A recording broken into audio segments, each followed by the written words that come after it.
Cinéma. Écran de l'infini sur lequel se projettent les rêves et les cauchemars.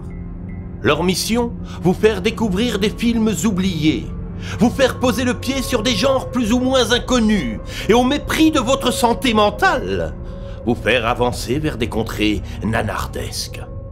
Le seul hic, c'est qu'ils ne le savent pas encore. Voici leur émission.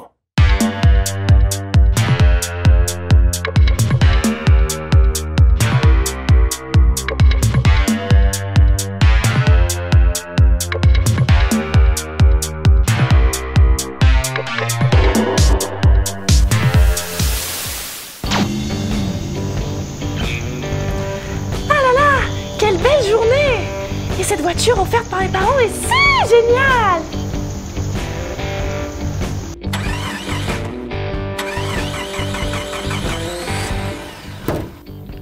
Oh non! Ma voiture est en panne et je n'ai pas de CAP mécanique! Comment est-ce que je vais faire? Mon après-midi shopping avec mes bestas tombe à l'eau! Ah là là! Mais qui est ce charmant marchand de glace là-bas? Je vais lui demander de l'aide car il est beau gosse et macho et moi, j'aime ça! Bonjour, mademoiselle. Que puis-je pour vous? Je suis en panique, monsieur. Ma voiture est tombée en panne et je vais être en retard à mon rendez-vous. Pouvez-vous m'aider? Je crois bien que oui. Et voilà. C'est réparé. C'était pas grand-chose. Pour moi, vous avez fait beaucoup. Je ne sais pas comment vous remercier. Moi, j'ai ma petite idée. Vous prendrez bien 2 bonnes grosses boules de glace, non? Oh, même 4 si c'est possible. Vous le méritez tant. Oh, Bobby, prépare ton matos. Oui, Bobby, oui, oh, oui, voilà, oui, Bobby. Fabien, qu'est-ce que tu fais? Rien, Mathieu, je préparais le thème de l'émission, je révise. Et bienvenue dans cette nouvelle émission de VHS, la 21e. On est très content avec Mathieu de vous retrouver. Pour visionnage hautement subjectif, toujours dans un décor nouveau. Ah bon? Ah, quelque chose a changé. Bah, et pas seulement les tasses. Ah bon? Moi je pensais que c'était nos tasses qui avaient changé. Et non, il se trouve que nous sommes plus au studio de Rezé maintenant. Non, nous sommes est à Nantes. On est à Nantes. On ne vous dira pas où, c'est un secret. Ah non. Mais nous sommes à Nantes, effectivement, on a déménagé le studio. Dans un beau décor. Pour des raisons certaines. Un peu et sombre. voilà, donc on a un fond qui est nouveau, on est sur du noir, je sais pas si ça vous plaît, bon, en tout cas on est passé du côté obscur avec Mathieu. Mais voilà, vous voyez pas trop de différence, mais nous on est dans un local totalement différent. Nous sommes dans une salle obscure. Voilà, on a encore une régie encore meilleure, nos cadreurs sont encore plus au fond, mais on les voit toujours. Et ils sont très bien. Il y a Cécile qui est avec nous ce soir, donc voilà. Et oui, et aujourd'hui, on va parler d'un thème que j'attendais depuis un bout de temps, Mathieu. Oh N'est-ce oui. pas? Rappelez-vous, je pense que je vais mettre juste le replay de la fin de l'émission d'avant où j'étais très content d'être tombé sur ce thème, parce que ça fait plusieurs fois que ce thème je l'attendais, mais qu'un film dont je voulais parler voulait sortir de ma bouche, et enfin aujourd'hui je vais pouvoir. En tout cas, on va vous parler. Oh là là. Ouais, on va vous parler des films coquinous. Et oui. Voilà. Alors c'est pas du porno, même si ça va être des fois à la limite, mais pour nous Mathieu, pardon, c'est quoi le film coquinou? Eh bien, un film coquinou, c'est moi qui ai trouvé le terme, hein, oui, c'est vrai. J'assume.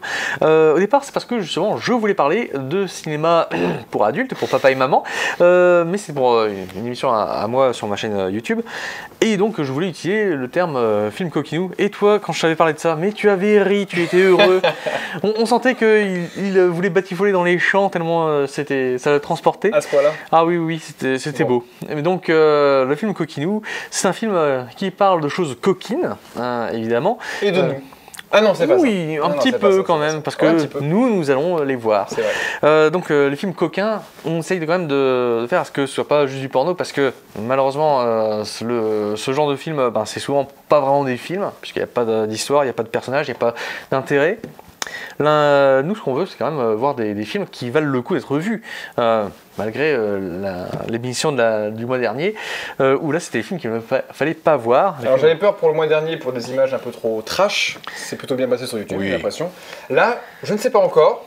En tout cas, si vous voyez des images de chats, de petits chats mignons, c'est parce que j'ai pas pu mettre des images comme je voulais. On te fait confiance. Donc ne vous inquiétez pas, si vous voyez des chats, ben voilà, ça vous fera plaisir. En tout cas, les films coquinous, on a aussi envie de les câliner comme les chats mignons. Les chats mignons. D'ailleurs, en parlant de chats, on va peut-être en parler d'une autre façon. Très bien. Et bah écoute Mathieu, belle définition comme d'habitude, et c'est parti pour commencer avec mon film. A tout de suite. La sélection de Fabien. Et c'est parti, on va parler enfin de ce film. Ça fait plusieurs fois que je l'amorce, que je fais des petits spoilers. Eh oui. Sur internet, vous connaissez sans doute le lapin taquin. Oui. Eh bien, il y avait une autre sale bête avant, c'était le chat coquin, Fritz the Cat. Fritz the Cat. Alors, bon, petite anecdote, je suis obligé. Oui. C'est voilà. Bon, ce film, c'est malheureusement, on va dire de façon assez surprenante, le premier film coquin, donc voire pornographique, comme vous allez pouvoir le découvrir, que j'ai vu quand j'étais jeune et à 8 ans. Ouh là là. Bon, mon papa en rigole encore aujourd'hui, je l'ai annoncé il n'y a pas très longtemps en plus. Mais mon père m'a formé à ma culture cinématographique en enregistrant des films constamment sur VHS, qu'il rangeait dans une bibliothèque qu'on avait accès avec mon frère. Et ben, il faisait ça bien, toi. Donc il prenait la VHS, il mettait les petites étiquettes, il écrivait dessus, il rangeait dans la boîte, hop, tu te dis, mais à ma maman on découpait même le programme télé avec le pitch. Mais je crois que ce jour-là, ils sont passés à côté de quelque chose. Parce que mon père a dit, ah c'est un dessin animé, on va l'enregistrer, ça va être cool. La grande erreur. Bien sûr. Sauf qu'ils n'ont pas regardé les films. Et mes parents ne regardaient pas les films qu'ils enregistraient en fait. Il faut aux parents. Donc, la surprise a été que ce jour où j'ai choisi cette cassette dans la bibliothèque, je suis tombé sur Fritz the Cat. Effectivement. Le Ralph Bakshi. Exactement, qui est un film d'animation érotique, voire pornographique en un sens. À certains points, non. Ouais, on va regarder érotique. On va regarder érotique, parce que ça reste de l'animation, effectivement. Mais pour moi, c'était mon premier porno, qui avait été interdit au moins de 16 ans à l'époque, peut-être plus. Classé X même classé X, effectivement. Même d'ailleurs, la phrase d'accroche, c'est si on est classé X, ce n'est pas pour rien, baby. Ouais. Donc je pense que c'est pour ça. Il est sorti du coup en 1972, et c'est un film d'animation qui dure 1h20. 1h20 de quoi ce film? 1h20, tout simplement de contre-culture, on fait des fucks à la politique, on fait des fucks aux religions, à la police, on parle de sexe, on fait du sexe, on parle de drogue, on fume, de la drogue. Voilà, donc tout ça à 8 ans, je peux vous dire que ça marque des esprits, même si aujourd'hui avec du recul... On prépare un attentat aussi. Oui, effectivement. Et on fait des scènes quand même assez sadiques à coups de chaîne. À coups de chaîne, effectivement. Pourquoi? C'est un film à 72, on est à l'après 68, forcément. Période hippie. Période hippie. Et ce film raconte quoi? Donc on suit Fritz the Cat, qui est peut-être un petit peu une anacronyme à Félix le Chat, en un sens. Oui, c'était une réponse justement à Félix le Chat, qui était le chat quand même, bonne culture, politiquement correct. Et donc Robert Crumb, un des chantres de la contre-culture des années 60, avait créé ce personnage amoral, immoral même, qui aimait bien partouzer, qui aimait bien utiliser la drogue. Donc pour crier le ras-le-bol du conservatisme. Et donc Ralph Bakshi, jeune animateur, a récupéré les droits pour faire une adaptation au cinéma. Ouais, au cinéma, mais plutôt libéré. Et ça s'est plus ou moins mal passé avec Robert Crumb, qui n'a pas apprécié la version Ralph Bakshi. Non, qui a tué d'ailleurs son personnage 2 ans après dans une de ses albums, et qui meurt planté par... je ne sais pas du nom, c'était là. Un pic à glace. Un pic à glace, voilà, soi-disant. Je crois donc ça préparait Basic Instinct. Tout est lié. J'avoue. Que raconte Fritz the Cat au final? Bon, la version courte, tout simplement, c'est un chat contestataire, étudiant, qui recherche le plaisir sexuel. Ça, c'est la version courte, on va dire. Ouais. La version longue, si on rentre un peu plus dans les détails, effectivement, on suit ces étudiants qui est perdu. On est après mai 68, il est complètement perdu, il n'a plus trop de repères, et il se retrouve à effectivement forniquer avec des animaux, avec des chattes, avec des regardes, avec tout plein d'autres animaux, des chiens aussi, et à se sentir libéré de pensée quand il est sous LSD, voilà, sous LSD, voilà, toute drogue. Le scénario, c'est pas le plus intéressant du film parce qu'effectivement, la trame est plutôt simpliste, il part des fois dans des choses qui sont pas forcément très percutantes, et à la fin tu fais ah ok, très bien, d'accord. Donc voilà, c'est plutôt une critique de la société de l'époque, sous les traits d'un chat complètement taré, animé effectivement, et voilà, on est toujours dans la contre-culture, ça crache sur les noirs, ça crache sur les blancs aussi, ça crache sur la police, sur la politique, ça crache sur les hippies, ça crache sur les drogués. En gros, le chat crache surtout, même voire sur lui-même, bien, j'ai envie de dire. Et forcément, il y a du coquinou. Pourquoi? Parce que y a du sexe. Première séquence, et celle qui m'avait plus marqué quand j'étais jeune d'ailleurs. Il y a un gangbang dans une baignoire. Dans une baignoire, à côté d'un squat d'ailleurs, et qui sont du coup repérés par deux policiers qui sont joués par des cochons. Alors voilà, il y a vraiment dans le choix des personnages d'animaux un sens complètement certain. En même temps, les policiers à l'époque étaient appelés pigs, justement les cochons, et les noirs, eux, sont représentés par des corbeaux, justement, c'est en rapport avec les lois de Jim Crow. C'est aussi ce qu'avait fait Disney dans Dumbo, par exemple, puisque les noirs sont représentés aussi par des corbeaux. C'est vrai, effectivement. Il y a beaucoup d'anecdotes comme ça. Il y a beaucoup de petits détails, de choix qui sont faits.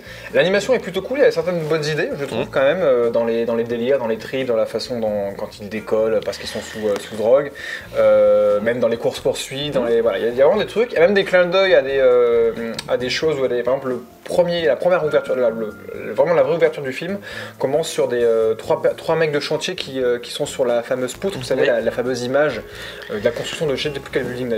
Je crois que c'est l'Empire State. C'est peut-être pour l'Empire State, voilà, la fameuse photo où il y a trois mecs de chantier qui sont postés à en train de déjeuner, à même le vide, et là voilà, ils partent sur cet effet-là, et après on part sur l'urine d'un des mecs de chantier, il y a Générique qui arrive, et on commence à être servi, quand on va être servi à la pisse. Voilà, c'est peut-être métaphoriquement ça. Bon bref, je parle beaucoup parce que ce film m'a marqué. Mathieu, c'est son traumatisme. Tu l'as découvert? Moi je l'ai découvert parce que je connaissais de réputation, parce que je connaissais un petit peu le travail de Ralph Bakshi, qui a réalisé la première adaptation du Seigneur des Anneaux.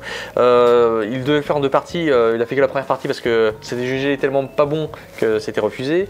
Il a réalisé aussi Cool World avec Brad Pitt, qui d'ailleurs a été critiqué entre autres par le joueur du grenier, puisqu'il y a des jeux vidéo qui sont sortis dessus. Bakshi, en fait, on le reconnaît pour deux choses. C'est un maître de l'utilisation de la de la merde. Non, il y a ça aussi parce que c'est son style. C'est de. Qu'est-ce que tu veux dire? De la rotoscopie, voilà. Ah oui. Donc on filme d'abord une personne et ensuite on utilise ses mouvements pour faire le dessin dessus. C'est aussi ce qui était utilisé par Disney pour Blanche-Neige par exemple. C'est une technique qui n'a plus beaucoup été utilisée. Non. Parce que justement c'est assez contraignant sur beaucoup de points. Or, Fritz the Cat, c'est pas de la rotoscopie qu'il utilise la plupart du temps. Le film a les soucis de Bakshi, c'est-à-dire il va un petit peu dans tous les sens. Il n'a pas vraiment d'intérêt à part au niveau justement de quelques délires. Et moi je me suis assez emmerdé parce que c'est aussi la vision, et là je crois que je vais rejoindre Robert Crumb là-dessus, c'est que c'est une vision très aseptisée de la contre-culture, c'est les côtés libéraux, libertaires qui sont appréciés, mais c'est pas la dérision qu'il pouvait y avoir dans le travail de Robert Crumb. Encore aujourd'hui, il est actif. Robert Crumb, c'était vraiment exploser tous les tabous au maximum. Ralph Bakshi, c'est malheureusement le bas niveau, c'est le bas du panier après moi j'ai pas lu la BD, donc effectivement ce que tu me dis, il faudra que je regarde pour voir le lien. Moi je connais que la version animée, du coup le dessin. D'ailleurs il y a eu si je me trompe pas, il y a eu une suite qui avait été plutôt décevante, encore plus que le premier. Ça, je ne connais pas. Hein, il y avait une suite qui avait très mal marché, je l'ai pas vu, mais je l'avais vu en recherchant sur les infos sur le film qu'il y avait eu une suite. Donc oui, effectivement, peut-être qu'il manque un petit peu de... le film reste quand même subversif, dans un sens. Je trouve que la façon dont... Le fait que ce soit subversif, c'est le propos mélangé à l'animé et avec des animaux qui, même s'ils disent pas merde ou qui montent pas leur bazar... Ils disent pas mal. Oui, mais peuvent être aimés dans le sens où ils ont pas des gueules... quand tu vois le dessin, tu te dis pas c'est un film pour nous. Oui. Tu te dis c'est un film pour les enfants. Ils n'ont pas des traits de personnages adultes, contrairement au fond. Donc pour moi, il reste quand même subversif dans son propos et dans sa façon dont on se fait avoir. Ou peut-être la façon dont les parents se font faire avoir en pensant que c'était un film pour les enfants. Donc voilà, aujourd'hui, il est pour moi aussi subversif que ce que peut être Sausage Party qui est sorti il y a 2 ans, dans le sens où ça reste effectivement arrondi sur les angles, mais le propos quand même tape dedans et il y a quelques scènes, faut pas la regarder. Voilà. Donc il reste quand même des séquences qui sont plutôt cool. Effectivement, là, pendant les images, vous ne verrez pas tout ce qu'on pourrait vous montrer, mais voilà. S'il y a des images de chatons, c'est normal, je vous ai dit, c'est parce que je peux pas les mettre comme je veux et parce que c'est peut-être un petit peu trop osé. Petite anecdote parente aussi, le rôle principal est tenu par Roger Carrel. Oui. Donc, regardez-le en français, voilà, j'ai pas vu la version originale, mais le français est quand même bien doublé, les voix sont bien choisies. Donc Roger Carrel, vous le connaissez sous le nom d'Astérix, sous le nom de Porcinet, sous le nom de Winnie l'ourson. Voilà. Donc vous entendez la voix d'Astérix sur un chat qui a envie de se taper tout le monde, c'est plutôt marrant. Qui dit des gros mots. Ouais. Qui est pas facile à trouver, et d'ailleurs, si l'un de vous, lâchez-vous, là, je vous l'achète, je vous le prends, je vous l'échange même, je ne le trouve nulle part en format physique, à part sur internet ou en streaming. En format physique, si j'ai trouvé la BO vinyle il y a un mois, alors quand je l'ai vu, je le prends, même si la BO n'est pas extraordinaire, mais ça me rappelle les souvenirs. Qu'est-ce que je ne le trouve pas en physique, donc si vous l'avez ou si vous savez où le trouver, je suis preneur, vous laissez un commentaire, et puis on s'arrangera, j'ai envie de retrouver ce film. Traumatisme. Ouais, mais ça en vient anecdotique, ça en vient nostalgique, et que ça en vient un petit coup de cœur de l'enfance, c'est marrant. Bref, on va parler de Néné encore plus avec le film qui arrive maintenant, dans quelques secondes, c'est le film de Mathieu. La sélection de Mathieu. Et voilà Mathieu, c'est au moment de ton film. C'est mon film. Alors moi j'ai choisi un petit peu spécialement parce que c'est un film d'une auteure que j'apprécie pour ses qualités et ses défauts aussi, et dont je voulais faire un petit éloge. Ce film, c'est Le Baiser de Ovidie, son vrai nom Héloïse Becht, si Internet dit la vérité. Donc un film avec Tiffany Doll, Rico Simons, Madison Young. C'est un film français. À la base, c'est un film pornographique, mais il y a une version érotique. Donc, nous, on a vu. On va en tout cas vous parler de la version érotique ce soir. Et surtout, connaissant Ovidie, c'est une auteure, donc une réalisatrice, qui veut faire des films sur le sexe, mais qui veut qu'il y ait quand même une réflexion derrière, qu'il y ait un message, qu'il y ait aussi des personnages beaux et attachants. Donc là, vous pouvez voir qu'il est en train de se rincer l'œil, parce qu'il y a quand même quelques images, hein, Fabien ? Non, je regarde le pitch. Tu regardes le pitch. Le pitch en espagnol et en anglais. Et en anglais. Ben tiens, dans ce cas, raconte-le-nous ce pitch. Claire las muchas que la classe, je ne sais pas parler espagnol. Non, Mathieu, raconte ton histoire, c'est ton histoire. D'accord. C'est ton choix, assume. D'accord. Alors, juste le nom du... Voilà. Donc c'est l'histoire de Claire, une jeune parisienne qui est mariée depuis 10 ans avec le même homme et qui donc s'emmerde un petit peu parce que c'est la crise quand on est trop habitué à une personne. Mal, elle le dit clairement. Oui aussi. Ouais, c'est ça, quand on ne multiplie pas les partenaires et au détour d'une rue, elle vient au secours d'une américaine qui s'est fait voler ses affaires. Ouais. Et l'américaine, avant de s'en aller, lui dépose un baiser sur les lèvres. Et la jeune femme, troublée par ce geste qu'elle ne fait pas. Quand on est troublé et qu'on est parisien, d'un baiser, on fait ça. Voilà. Plusieurs fois dans le film. C'est l'image. Oui, d'ailleurs, c'est l'image de l'affiche. Elle a fait ça plusieurs fois, ça m'a fait rire, très bien. Bah oui, pourquoi pas. Après tout, Jean-Paul Belmondo dans À bout de souffle faisait ça assez souvent. Ouais.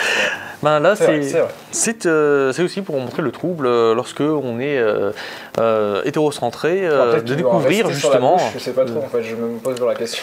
À un moment, ça a un goût fraise chantilly. Hein. Il y a la scène du pique-nique, ah ouais.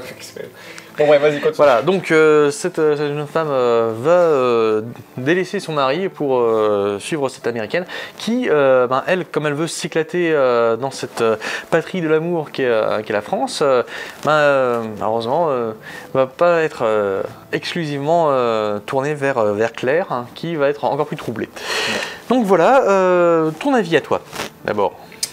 Alors, la vraie version, c'est que je l'ai regardé ce matin. Ah. Juste après m'être levé et tout, j'ai fait, la journée commence bien. Je suis quel coquin, c'est Mathieu. Je m'attendais pas à un film aussi. Oui, coquinou, mais là, coquin, même limite pornographique par moment, parce que c'est la version érotique, donc on voit bien qu'à des moments ça a été coupé. Mais ça rentre quand même dans le tas plutôt bien. J'ai envie de dire. Donc voilà. Qu'est-ce que j'en ai pensé ? Je me suis plutôt quand même pas mal marré. Ouais.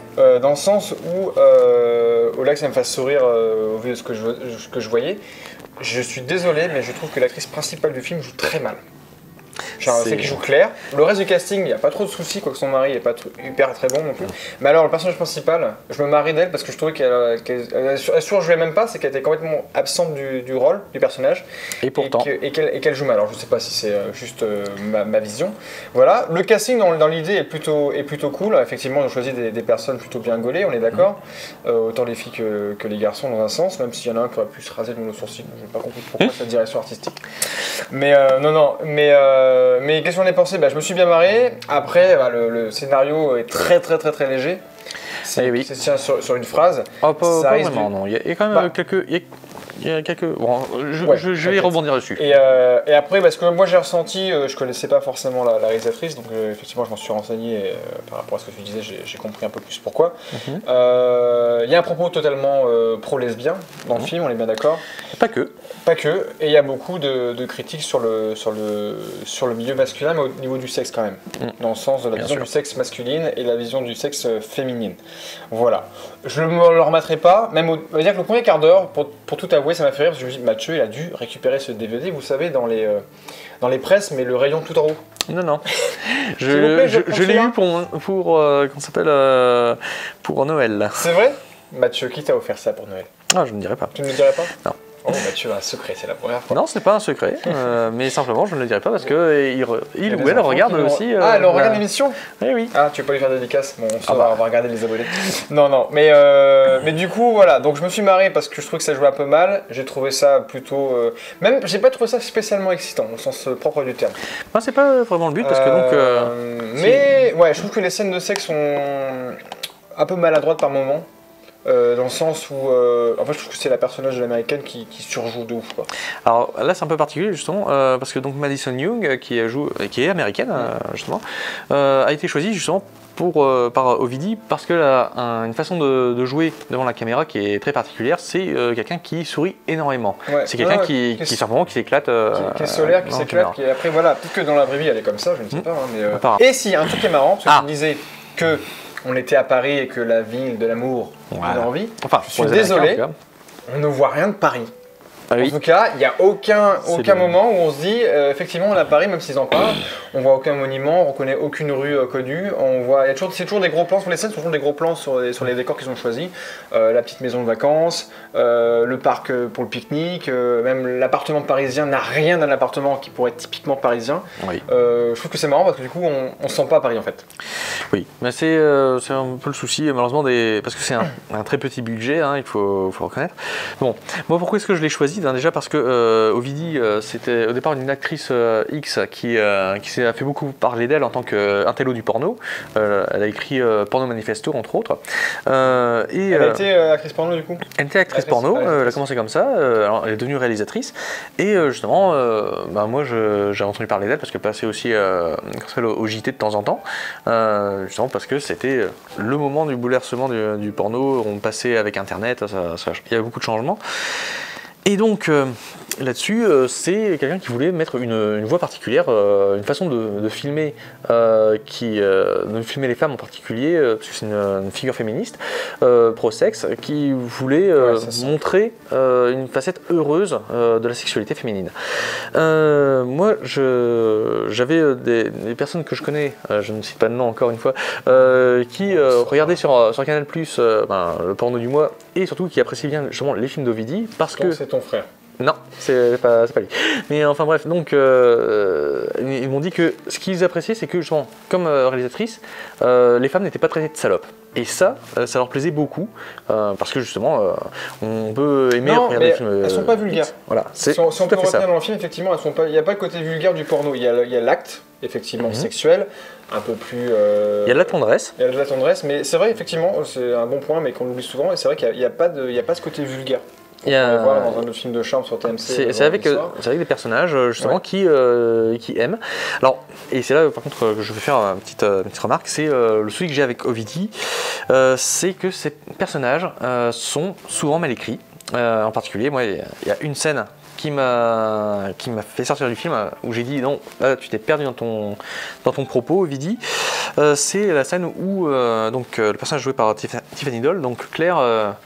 Et fâché de voir que le personnage de Madison Young aime bien coucher à droite et à gauche, parce qu'elle voudrait être plus chouchoutée, et Madison Young, plutôt que de répondre aux besoins simplement affectifs de Claire, la manipule, élude la question et la baise, tout simplement.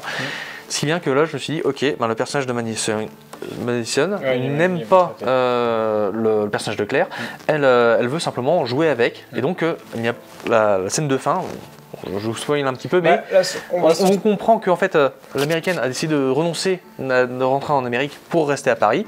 Ben, c'est pas très clair parce que justement, c'est pas très clair. Normal, c'est Madison. Parce que justement, on n'a pas établi à la base que justement il y avait une vraie affection entre ces deux personnages. On suggère que Madison reste. Ouais. Ça laisse quand même un doute. Moi je savais pas, tu vois, je dis est-ce que c'est Madison qui revient? Est-ce que c'est elle recroise son mari et que du coup elle lui pardonne? J'ai pensé ça aussi. Voilà, il y a rien qui est clair donc. Mais en fait là où il y a rien qui est précis. Voilà, du coup, voilà, la fin est plutôt décevante effectivement.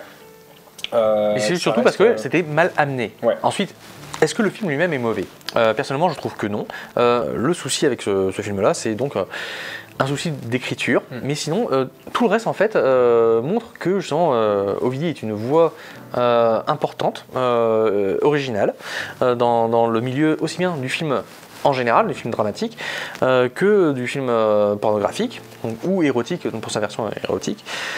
Donc c'est franchement quelqu'un qu'il faut suivre, à mon avis, qui mérite de parler, qui a des choses à dire. Et donc ce film-là en était une illustration. Donc c'est pas son meilleur film, mais c'est pas un film dont elle puisse avoir honte. Au contraire, je pense que c'est ce genre de film que l'on peut recommander justement là aussi si vous êtes adulte, si vous appréciez quand même de voir ce genre d'histoire. N'hésitez pas. Très bien. Voilà, et écoutez, deux films qu'on vous conseille quand même à jeter un coup d'œil. Le baiser pour les adultes, Fritz the Cat pour les enfants. Non, je déconne. Mais en tout cas, deux films qui peuvent vous intéresser, en tout cas, qui sont pas très connus, en tout cas. Et on est là pour vous les faire découvrir, comme d'habitude. Bon, tu parlais de Perchman, de percher. Voilà. Je pense qu'il serait maintenant intéressant d'aller percher notre invité du jour. Oh là là, je sens qu'il y a quelque chose sous ce terme. Tu es sûr? Je pense que c'est une histoire de son. On va savoir ça. Je n'entends pas de cette oreille. On va savoir ça tout de suite. On se retrouve tout de suite avec l'invité du jour. L'invité du jour. Et nous voici avec notre invité du mois, notre invité du jour, à savoir Vincent Piot. On est très content de t'avoir avec nous. Sois bienvenue. Merci Fabien, merci Mathieu. Bienvenue. Alors, c'est pas toujours facile d'avoir des gens qui font partie, qui tournent des films ou qui font partie de projets cinématographiques, qui sont en coulisses. On a eu beaucoup de réalisateurs, c'est vrai. Oui. On a eu une maquilleuse aussi cette année. Et pour une fois, on a réussi à choper quelqu'un qui est en coulisses aussi. Alors, depuis 2015, on se retrouve sur plein de projets. Vincent, des projets cinématographiques de la région nantaise, dans des courts-métrages, des web-séries. Alors tu n'es pas devant la caméra comme je disais, mais tu es très proche des comédiens. Tu ne dis pas de répliques, mais tu les entends très bien. Tu es un peu un homme de l'ombre, qui plus est, perché. Un petit peu, ouais. Un perchman. Tout à fait. Et voilà, Vincent est perchman. Le nouveau super-héros, celui qui entend tout et qui dit quand c'est bon, quand la prise est bonne. Voilà, et pour moi c'est un métier qui n'est pas assez mis en avant, même dans les making-of de films qu'on peut voir vraiment au cinéma ou autre. C'est vrai que c'est un métier qui n'est pas souvent mis en avant, parce que le son dans le cinéma c'est ultra important. J'ai envie de dire, vaut mieux avoir une image un peu plus dégueulasse et un très bon son qu'avoir une image très très belle et un mauvais son, parce que tu n'auras pas envie de regarder le film, je pense. C'est ce que donnent comme conseil les youtubeurs. Les youtubeurs, les influenceurs de Mathieu, c'est ça? Non, les youtubeurs. Mais enfin bref, qui sait si ça ne va pas changer. Mais en tout cas pour l'instant, c'est à toi, Perchman, depuis donc 3 ans, que nous allons poser la question. Alors on dit Perchman ou preneur de son? Parce qu'à chaque fois je ne sais jamais si c'est un ancien dialecte, le Perchman, ou si on dit aujourd'hui encore Perchman sur le... On peut dire les deux. On dit les deux, hein. Oui, compte tenu que dans le preneur de son, on fait plusieurs fonctions. C'est ça. Voilà. Il y a l'assistant son, il peut rester comme ça, mais bon, il y a l'assistant son, il y a l'enregistrement à côté. C'est pas seulement celui qui porte la... Tout à fait. C'est aussi celui qui est avec l'enregistreur pour... Puisque là, on est sur comment est-ce qu'on est ingénieur de son. Comment toi, es-tu devenu ingénieur son? Est-ce que tu peux nous parler de ton parcours, s'il te plaît? Alors moi, c'est tout à fait spécial. C'est des concours de circonstances. Déjà, quand j'étais ado, j'étais attiré par le son, la musique, et j'aimais beaucoup le cinéma, et notamment un réalisateur américain, Brian De Palma. Et j'ai un énorme souvenir d'un film, le Blowout, avec John Travolta et Nancy Allen. Et ça m'a toujours trotté dans la tête, cette idée de prise de son dans les bois ou autre. Il y a un événement qui surgit. Et je me rappelle à l'époque, je m'étais acheté un mini magnétophone avec des mini cassettes, petit micro déjà pour faire des tentatives. Et beaucoup plus tard, quelques années après que je suis arrivé sur Nantes, je me suis mis au théâtre. Et puis j'ai rencontré après des personnes du milieu. Je suis allé voir un ami qui était sur un tournage. Et là, en discutant, on m'a proposé d'assister éventuellement plus tard à un petit tournage. Et j'ai rencontré comme ça l'équipe de Joli Môme, Caroline Pitisson-K, qui m'a proposé d'être dans un petit clip juste figurant pour une émission. Et mon rôle dans ce petit clip, c'était de Perchman. Donc tu as joué un Perchman avant d'être Perchman? Voilà, en fait, 1 ou 2 mois avant. Mais c'est textuel. T'as vu ça? Et elle m'a rappelé donc, pour me proposer d'assister Xavier Plouchard, qui est donc un ingénieur du son, sound designer sur Nantes. Et donc l'été 2015, je suis parti sur une semaine de tournage sur Nantes à l'assister, et c'était une expérience vraiment formidable, quoi. C'était sur quel film du coup? Donc sur les 5 épisodes de Maman Solo. D'accord, produit donc par Joli Môme. Voilà. Et donc du coup je gérais le magnétophone, l'enregistreur, les micros, donc j'étais très proche des comédiens parce qu'il fallait voir avec tous les micros-cravates aussi. Et puis après j'ai pu utiliser la perche, on s'est relayé, et c'était une semaine vraiment très intensive et formidable. Donc c'est une de mes premières expériences qui s'est renouvelée quelques semaines plus tard sur un autre court-métrage à la demande de Xavier, puisqu'on avait bien travaillé ensemble. Donc franchement, c'était... Donc il y avait un bon feeling sur le... Voilà. C'est bien, c'est important. Hein. Tout à fait. Il faut se sentir bien en tournage et entre les membres de l'équipe. Et j'ai pu aussi, entre les deux, participer à un petit reportage à la Web Expo. La préparation du tournage aussi de l'émission Le Club du Short avec les animateurs. Voilà. Donc ça a enclenché les débuts, et lors de quelques soirées, j'ai rencontré d'autres personnes, des jeunes qui avaient besoin d'appreneurs de son, et ça s'est enchaîné comme ça, assez rapidement. Là, justement, moi je voudrais t'interroger sur justement ton équipement, parce que bon, on a tous l'image pour le cinéma de la caméra, avec les bobines, maintenant le cinéma numérique. Mais justement, ton équipement, est-ce que tu peux nous dire ce que tu utilises, quelles sont les performances, quel est le prix à peu près pour bien s'équiper en son, une évaluation? Donc j'ai vu un petit peu sur le terrain ce qu'on utilisait et les performances. Donc moi j'ai tout de suite aimé la gamme du Zoom H6 qui permet beaucoup plus de performance que les versions précédentes, parce qu'il y a plus de branchements, c'est très facile d'utilisation. Donc le Zoom, c'est pour que ça soit clair pour les gens, c'est l'enregistreur en tant que tel. Voilà. Un petit appareil très compact mais très pratique. Donc dessus on peut mettre au moins 5 micros. Donc autant des micro-cravates sur les comédiens directement qu'une perche. Tout à fait. Pour le son ambiance générale. Alors que sur un Zoom, donc un enregistreur plutôt semi-professionnel, comme le H4, comme le H4 Rennes, là c'est seulement deux prises fantômes maximum. C'est assez limité. C'est vrai. Donc là c'est vraiment quelque chose de plus polyvalent. Voilà, donc valait mieux que je parte directement sur le premier outil que je vais utiliser et que je trouvais vraiment performant. Ensuite, il faut avoir le micro qui va avec, parce que j'ai vu sur certains tournages des mauvais retours, parce que le matériel était insuffisant, et notamment le micro. Peut-être pas réfléchi aussi, parce que sur les micros perches, moi je me rappelle qu'on l'avait en cours, donc il y a les micros cardioïdes qui prennent la cible, qui captent le son tout à fait. Vraiment en ligne droite, et puis après on a celui, alors comment il s'appelle, je sais plus. Il y a le semi. Le semi-cardioïde, et ceux qui prennent. Hypercardioïde. T'as meilleur avec moi, Mathieu. Voilà. Et aussi, je crois que c'était plume, non, pinceau. Les micro-pinceaux qui, eux, alors c'est hyper une ligne droite. D'accord. Et par contre, attention parce qu'il prend aussi à l'arrière. D'accord. C'était un truc que je n'arrivais pas à comprendre comment ça fonctionnait. D'accord. Donc toi, tu es plutôt équipé duquel du coup? J'ai pris le Rode NTG2, qui est un très bon classique, qui permet donc de bien pas zoomer, mais de bien percher vers les acteurs qu'on souhaite. Il y a de très bonnes performances. C'est vrai qu'il manque que j'ai pas dans mon matériel le micro-cravate, que je trouve quand même assez indispensable. On a beaucoup de dialogue dans les films. C'est de plus en plus utilisé, j'ai l'impression même le duo entre la perche, qui reste la main d'œuvre maître du tournage, mais le perchman ne peut pas non plus avoir accès à tout, surtout quand il y a beaucoup de mobilité de caméra, qu'il y a beaucoup de choses et qu'il faut rester caché. Et notamment dans les films, les faux raccords, on voit toujours, il y a toujours cette histoire, on voit la perche, oui, mais c'est un métier qui est compliqué. Hein. C'est toi. Non, c'est pas toujours toi, c'est pas vrai. Mais par contre, il faut faire attention aussi, le micro-cravate, ça marche bien avec justement quand on a un petit émetteur-récepteur. Parce que quand c'est avec directement le fil, le câble qui va à l'enregistreur, le souci, c'est qu'il y a le déplacement qui peut être... C'est très limité. Ouais, et puis il faut camoufler. Nous, vous voyez nos micro-cravates sur chacun de nous. Mais nous, on n'a pas honte, on se montre.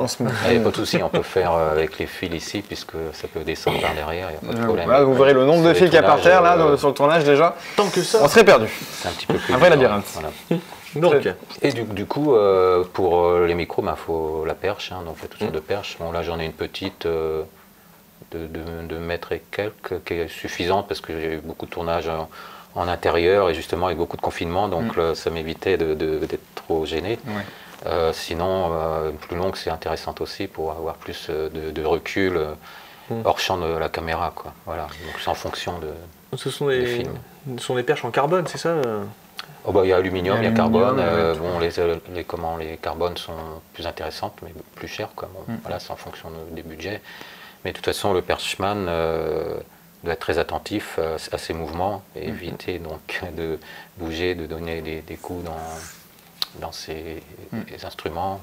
Oui, puis sur le son, d'embrasser le son, de faire des gestes qui... Et au niveau des câbles, il faut être hyper vigilant parce que le moindre claquement...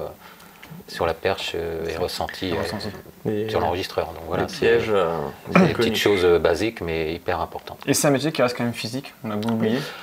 Tout à fait. En partie, si on n'a pas les bons réflexes au début, en tout cas, c'est toujours une position, une façon de se mettre pour être plus endurant, on va dire, mais ça reste un métier quand même physique. Moi, je me rappelle quand on faisait en tournage en école, c'était pas le rôle qu'on voulait faire tout de suite en termes de durabilité. Parce qu'il y a des petites séquences, chrono 1 minute, ça va, mais quand le réalisateur oublie de te dire qu'il part sur 10 minutes, pour un plan séquence de 10 minutes, t'es pas en position, là c'est chaud. Ouais, c'est chaud. Ouais. J'ai eu toutes sortes de cas. Ouais, parce que justement, on parle au cinéma des mécaniques, des mouvements techniques des caméras, et puis les perchemans, c'est à ce moment-là qu'il faut qu'ils calculent en fait aussi leur déplacement, leur façon de gérer le son, et c'est vrai que les mécaniques sont importantes pour ça. Des fois, c'est hyper important pour tous les techniciens de savoir où est-ce qu'ils vont se mettre. Et justement, vous êtes obligé de naviguer entre les lumières, les caméras, et peut-être un peu le troisième poste technique qui doit gérer son déplacement, quoi. C'est ça. Bon, tu nous as parlé tout à l'heure des films de Brian De Palma, qui t'ont beaucoup marqué. Est-ce que tu as d'autres influences à nous citer, ou que ce soit anciennes ou très récentes, je ne sais pas. Quelles sont tes influences en termes de cinéma au sens large, là, toi, en termes de cinéphile? Cinéphile, sinon moi j'étais plus branché à l'adolescence sur les ciné-clubs à l'époque France 2 et FR3, donc un le vendredi soir, l'autre tard le dimanche, qui m'ont permis de découvrir tous les anciens films en noir et blanc, donc français, américains, des cycles entiers sur des réalisateurs. Et voilà, j'étais plus branché là-dessus pour découvrir Louis Jouvet en tant que comédien et puis tous ses élèves, par exemple d'entrée des artistes, qu'elle reflète son métier. Quoi. Ou les Américains, j'aimais bien comment il s'appelait, James Stewart ou Clark Gable, enfin tout cela. Et tu regardais aussi Cinéma de quartier de Jean-Pierre Dionnet sur Canal+. C'était beaucoup plus tard. Ah d'accord. Alors, il devait se coucher. Voilà. Proposé. Comme les films qu'on a parlé tout à l'heure, on était couchés avant, Mathieu. Voilà. On avait le décodeur pirate, mais on n'avait pas le droit de l'utiliser. La grande époque. Ouais, parce que on ne dira pas où, on ne dira pas en quelle année. Voilà. Mais il l'avait. C'est comme ça qu'on se forge sa culture aussi, justement, en détournant les règles. Exactement. Et si on devait te parler du travail du son au sens propre, parce qu'il y a des films dernièrement qui t'ont marqué en termes de mixage sonore, de travail de son ou autre, que tu as pu voir au cinéma. Oscar du film. Ouais, l'Oscar en ce moment pour toi du son qui est plutôt récent. Parce que tu as un film récent que tu as vu que tu as trouvé le travail plutôt balèze en termes de son. Après, c'est dans les films d'action, c'est vrai que j'aime beaucoup les Kingsman. Parce que j'aime beaucoup aussi la musique. Donc la musique, en dehors du travail de preneur de son, est primordiale dans un film. Quoi. Voilà. Donc ça donne un rythme formidable. Quoi. Donc, je suis resté un petit peu là-dessus. Aussi dans des films plus classiques. Quoi, mais j'ai besoin qu'il y ait une pêche au niveau du son derrière. Est-ce que tu as du coup des futurs projets qui vont arriver prochainement ou l'année prochaine? Je ne sais pas quels sont tes programmes cinématographiques. Pour le moment, je n'ai J'en ai pas de prévu, hein. J'en ai refusé quelques-uns parce que j'avais pas... On jongle entre ce travail-là et le travail, on va dire. Donc j'avais pas de temps disponible. Il y avait 2 projets intéressants ces derniers temps pour les 48 heures sur Nantes, hein. Donc j'étais sollicité 2 fois, mais j'avais d'autres priorités. Mais bon, je pense que les prochaines, j'aurai l'occasion d'en faire quelques-uns, je pense, assez vivants. Voilà. Cool. Donc c'est maintenant le temps de prendre son téléphone, d'appeler. On mettra le numéro de Vincent dans le Et là, il sera sollicité. Voilà. En tout cas, si vous avez besoin d'un perchman, d'un assistant son, on vous le conseille. Et, on est très content de t'avoir mis en lumière pour une fois, même si c'était pas facile. On est d'accord. Mais il nous reste encore une dernière question. La question qui pour moi est importante parce que voilà, peut-être ceux qui nous suivent, il y a des jeunes cinéastes et peut-être des jeunes preneurs de son. Et toi, si tu avais des conseils à donner à des jeunes qui veulent démarrer ou qui démarrent juste, quelles sont pour toi les qualités qu'on doit avoir pour être un bon preneur de son, en tout cas à quoi il faut faire attention? Eh ben, faut avoir une certaine zénitude, beaucoup de tranquillité, hein, parce que faut nourrir sa patience. Comme je disais tout à l'heure, on est sur un plateau, donc faut attendre qu'on nous sollicite, attendre entre les prises, les changements de plan de caméra. Donc il faut rester tranquille à ce niveau-là. C'est une très bonne qualité. Faut avoir du répondant, surtout quand on est jeune aussi. Pas se laisser marcher sur les pieds parce que justement le preneur de son, il a son rôle et son mot à dire. C'est très important aussi. Donc on ne doit pas le laisser sur la touche parce que au final le réalisateur il va se retrouver un petit peu embêté avec son monteur s'il n'a pas ce qu'il faut en son. Donc il faut le laisser s'exprimer en temps et en heure sur le plateau, quoi. Voilà. C'est pas pour gêner le tournage, c'est que lui aussi il peut intervenir si ça va pas bien. C'est une partie importante. Donc il faut rester tranquille mais savoir avoir du répondant aussi. Quand on est preneur de son, donc on peut interrompre une prise pour dire c'est là, c'est pas bon. Voilà. Parce que c'est audio, visuel. Et on oublie l'audio, effectivement, souvent. Et bien merci en tout cas Vincent d'avoir été avec nous, ça fait un plaisir de questionner, j'ai envie de dire. Pour moi aussi. Et on est très contents. Et si tu nous suis un petit peu, si tu regardes l'émission, tu sais qu'à la fin de l'émission, on va toujours piocher le thème du mois suivant. Voilà, on a parlé de films plutôt coquinous. Cette fois-ci, c'est bizarre, hein, ça a changé hein, ce thème. C'est un thème que tu attendais depuis longtemps. En tout cas, de parler de ton anecdote que vous avez entendue tout à l'heure. Et là, du coup, on va piocher le thème du mois suivant, toujours. Et on a changé de studio, mais on a toujours encore les vrais accessoires de l'époque, les mêmes. Les vrais saves. On a juste volé nos tasses. On a perdu nos tasses. Voici donc le chapeau du futur. Voilà, tu en choisis un au pif. Et attention. C'est le film Inconnu. Le film Inconnu. Inconnu, alors ça va être un thème très difficile. Souvent on nous dit même oui mais le film que vous avez utilisé il est connu. Oui ça dépend les gens. Mais là il va falloir qu'on déniche n'importe quel genre possible. Vous ne connaissez pas. On va essayer. Forcément il y aura quelqu'un qui l'aura déjà vu. Mais on va vraiment essayer de faire un effort de vous sortir un film inconnu. Tiens, tu connais un film inconnu? Un film que toi tu as vu et que tu as entendu personne d'autre l'avoir vu? Alors là... non. Parce qu'il est inconnu. Voilà. Bien joué Vincent. Non, bon bref, en tout cas, on vous parlera des films inconnus le mois prochain, donc ce sera le mois de novembre. Un défi. Et oui. On vous souhaite un bel automne en tout cas qui démarre bien. En tout cas, on sera content de vous retrouver le mois prochain. N'hésitez pas à nous suivre toujours sur la page Facebook, nous suivre sur YouTube. Soi-disant, c'est Jones de dire mettez un pouce bleu, mais je ne sais pas à quoi ça sert encore. Mais si, c'est pour monter dans l'algorithme. Monter dans l'algorithme, mais nous, c'est pas ce qui nous intéresse. L'intérêt, c'est de parler cinéma et de vous intéresser. Et ceux qui nous suivent savent de quoi on parle. N'est-ce pas, Mathieu? Oui. N'est-ce pas Mathieu, écoute, je te laisse encore le mot de la fin. Comme toujours, attention, original. Non, mince, j'ai dit pantoufle. Eh bien, moi, je vous dirais... allez au cinéma. Voilà, ok, très bien. Allez au cinéma, c'est important. Des films. Il y a rien de plus important dans la vie que de découvrir de nouvelles histoires. Exactement. En tout cas, merci à vous. 3, 2, 1. Ciao.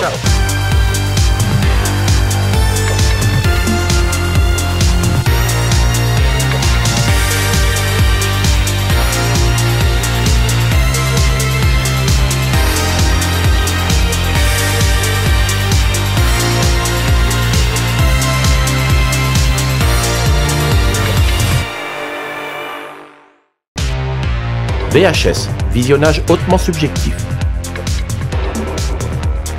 Un thème, 2 films, plus un invité du cinéma local. L'émission des films plus ou moins connus.